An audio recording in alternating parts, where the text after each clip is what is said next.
Welcome to the Slop Temple. We pray this video helps. In this video, I will show you how to make delicious chicken fried rice, step by step.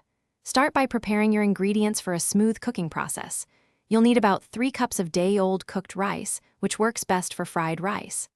Dice 1 cup of cooked chicken and chop 1 cup of your favorite vegetables, like carrots, peas, or corn. Also, whisk 2 large eggs in a separate bowl. Having everything ready makes the cooking quick and enjoyable. Now, let's get cooking.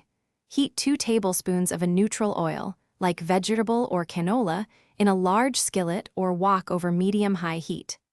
Add your diced cooked chicken and stir-fry for about 2 minutes until it's lightly browned. Then, toss in your chopped vegetables and cook for another 2 to 3 minutes, ensuring they are tender crisp.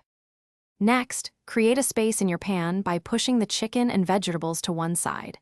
Pour your whisked eggs into the empty side and quickly scramble them until they are just set.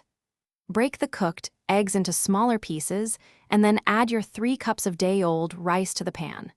This layering technique helps everything cook evenly and prevents overcrowding. Finally, it's time to season and finish your delicious fried rice. Drizzle 2 tablespoons of soy sauce and 1 teaspoon of sesame oil over the entire mixture. Stir everything together thoroughly, ensuring all ingredients are well combined and coated. Continue to cook for another 2 to 3 minutes, allowing the flavors to meld and the rice to heat through. Serve immediately and enjoy.